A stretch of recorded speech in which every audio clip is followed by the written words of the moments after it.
ఆంధ్రప్రదేశ్లో ఏ పార్టీ ఏ కూటమి అధికారంలోకి రావాలన్నా బీసీల ఓట్స్ చాలా కీలకం. సో టీడీపీ చాలా సందర్భాల్లో చెబుతూ ఉంటుంది బీసీలు మా వెన్నుముక అని చెప్పేసి. వాస్తవంగా ఈ 2024 ఎన్నికల్లో బీసీలు కూటమి వెంట ఉన్నారు. ఇప్పుడు ఆ బీసీల మీద బీసీలపై జగన్ ఫోకస్ పెట్టినట్టుగా అర్థమవుతోంది. త్వరలో స్థానిక సంస్థల ఎన్నికలు కూడా రాబోతూ ఉన్నాయి కాబట్టి బీసీలను అంటే తమ వైపు తిప్పుకోవడానికి జగన్ ప్రయత్నిస్తూ ఉన్నట్టుగా అర్థమవుతోంది. అంటే బీసీలతో ఇవాళ జగన్ సమావేశం మీ కామెంట్ ఏంటి?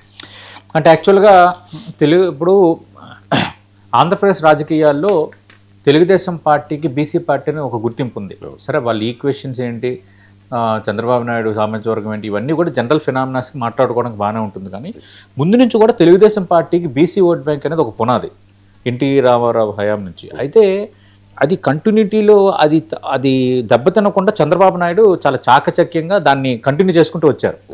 మీకు అందుకే అటు బీసీ నాయకులు కూడా చాలా ఎక్కువ సంఖ్యలో ఉంటారు తెలుగుదేశం పార్టీలో. బీసీ ఓటు బ్యాంక్ కూడా వాళ్ళ బలమైన ఓటు బ్యాంకు. కానీ ఫస్ట్ టైం జగన్మోహన్ రెడ్డి ఆ బీసీ ఓటు బ్యాంక్కి గట్టి దెబ్బ వేశాడు. ఆయన వేసిన నేపథ్యంలోనే మనకు తెలుసు 2019 ఎన్నికల్లో వైఎస్ఆర్ కాంగ్రెస్ పార్టీ గెలవటము, బీసీ సామాజిక వర్గాల్లో కొన్ని వర్గాలు బలంగా జగన్మోహన్ రెడ్డిని కోరుకోవటం అనేది వచ్చింది. ఎందుకంటే బీసీ సామాజిక వర్గాల్లో ఎవరైతే వెనుకబాటుకు గురవుతున్నారో, ఎవరైతే సప్రెషన్కి గురవుతున్నారో, ఎవరైతే అభివృద్ధి ఫలాలు అందుకోలేక ఆర్థిక పరిస్థితి పరంగా కానీ ఆరోగ్య పరిస్థితుల పరంగా కానీ చాలా ఇబ్బంది పడుతున్నారో, ప్రభుత్వం నుంచి సాయం కావాలని కోరుకుంటున్నారు, ఆ వర్గాలన్నీ ఈసారి ఏంటంటే పార్టీ చూడలేదు. లెస్ మాకు కూటమి 2014-19 మధ్య కూటమి అయ్యాలో మాకు ఏం జరగలేదన్న దానిపైన కొంత బీసీ ఓట్లు బలంగా ఎమర్జ్ కాగలిగాయి. అన్నీ కాగలిగాయి కాబట్టే ఊహించిన మెజార్టీ 2019లో జగన్మోహన్ రెడ్డికి వచ్చింది. వచ్చిన తర్వాత కూడా ఒక రకంగా పూర్తిగా బీసీని కొంత సంఘటన చేయడానికి జగన్మోహన్ రెడ్డి రాజకీయంగా వ్యూహం రచించారు. అందుకే మనకు తెలుసు ఏలూరులో ఒక బీసీ సదస్సు ఒకటి పెద్దది నిర్వహించడంతో పాటు మొత్తం దాదాపు మెజారిటీ బీసీ కులాలు, బీసీ ఉపకులాలు వీటన్నిటికి సంబంధించి ప్రత్యేకంగా ఒక కార్పొరేషన్లు అయితే ఏర్పాటు చేశారు. సరే, తర్వాత కార్పొరేషన్ల మీద కొన్ని ఆరోపణలు, సరైన వసతి ఇవ్వలేదు, హోదాలు ఇవ్వలేదు అని చర్చ జరిగిన ఫస్ట్ బీసీలను అడ్రస్ చేశాడు జగన్మోహన్ రెడ్డి అన్నది ఒక అడ్వాంటేజ్, ఒక పాజిటివ్ మూవ్ అయితే వెళ్ళింది ఒకటి. రెండోది ఏంటంటే గతంలో ఎలాంటి వివక్ష లేకుండా, దళాలు ప్రమేయం లేకుండా డీబీటీ ద్వారా లబ్ధిదారులకి 2.73 లక్షల కోట్లు నేరుగా బదిలీ చేశాము అన్న అంశాన్ని పదే వైసీపీ ప్రస్తావిస్తుంది. ఇందులో మెజారిటీ లబ్ధిదారులు బీసీలే, మాది బీసీలను మేలుకోరే పార్టీ అన్నది వైఎస్ఆర్ కాంగ్రెస్ పార్టీ పదే ఎస్టాబ్లిష్ చేసుకుంటుంది. అలాగే విద్య, వైద్యం, వ్యవసాయ రంగాలు, అలాగే నాడు నేడు, ఇంగ్లీష్ మీడియం విద్య, డిజిటల్ తరగతులు, ఆరోగ్యశ్రీ, ప్రభుత్వ మెడికల్ కాలేజీలు, రైతు భరోసా, అలాగే గ్రామ సచివాలయ వ్యవస్థ, ఇవన్నీ కూడా కొంత బీసీలకు ఎక్కువగా అడ్వాంటేజ్ చేశాము, ఫీజు రింబర్స్మెంట్ ఇవన్నీ అన్న అంశాన్ని కూడా వాళ్ళు పదే ప్రస్తావిస్తున్నారు.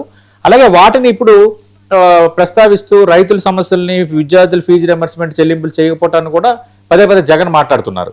కానీ ఇప్పుడు ఏంటంటే మూవ్ మారింది. అంటే కేవలం అభివృద్ధి, పరిపాలన, లా అండ్ ఆర్డర్ ఇష్యూస్ లేవనెత్తకుండా ఫస్ట్ టైము జగన్మోహన్ రెడ్డి ఒక మెజారిటీ ఓట్ బ్యాంక్ ఉన్న బీసీ ఓట్ల పైన అయితే కాన్సన్ట్రేషన్ చేసినట్టుగా తెలుస్తోంది. ఇప్పుడు స్పెసిఫిక్గా బీసీలకు సంబంధించి ఒక మీటింగ్ పెట్టుకోవటం అనేది ఇట్స్ బిగ్ మూవే.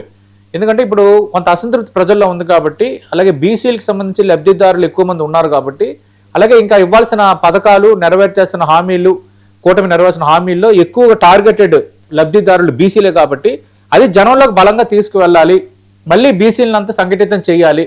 బీసీలకు సంబంధించి గతంలో మనకు ఓట్ బ్యాంక్గా వచ్చారు, మళ్ళీ చేజారిపోయారు. అది ఎప్పుడు కూడా పదిలంగా పెర్మనెంట్ ఓట్ బ్యాంక్ మనకు ఉండేటట్టుగా మీరందరూ ప్లాన్ చేయాలి అన్న దాన్ని జగన్మోహన్ రెడ్డి అయితే ఇప్పుడు దిశానిర్దేశం చేయబోతున్నారు.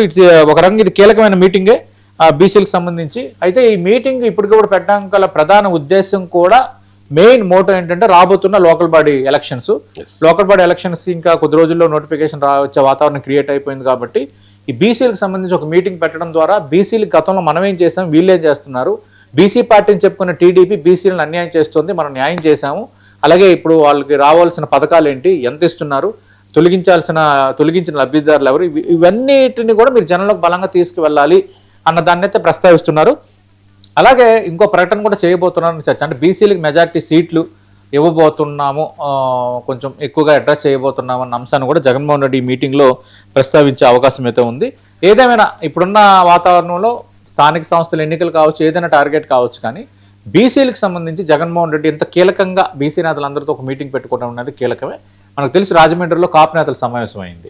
అంటే ఏది అందివచ్చిన అవకాశాన్ని ఏది వదలకూడదన్న లైన్లో జగన్మోహన్ రెడ్డి ఉన్నారు. అందుకే మనం చూస్తే కాపు నేతలందరూ వైసీపీలో కాపు సామాజిక వర్గానికి చెందిన నేతలందరూ భేటీ అయ్యారు. ఆ మధ్యలో కృష్ణారావును ఉదంతం జరగటం, అంతకుముందు పవన్ కళ్యాణ్పై కొంత అసంతృప్తి పెరుగుతుందంటూ వైసీపీ అంతర్గత నివేదికల్లో కొంత చర్చ జరగటం, వీటి నేపథ్యంలో కొంత కాపు ఓటుని సంఘటితం చేసుకోవాలని ఒక మూవ్. ఇప్పుడు బీసీ ఓట్లకు సంబంధించి ఇదొక మూవ్. రాజకీయ నాయకులు కాబట్టి ఖచ్చితంగా మూవ్స్ ఉంటాయి. మరి ఈ మూవ్స్కి తగ్గట్టుగా రెసిప్రోకల్గా అటువైపు టార్గెటెడ్ ఓట్ బ్యాంక్ మూవ్ ఎట్లా ఉంటుందన్న దానిపైన ఇది వైసీపీకి అడ్వాంటేజా డిసడ్వాంటేజా అనేది మనం అంచనా వేయగలం.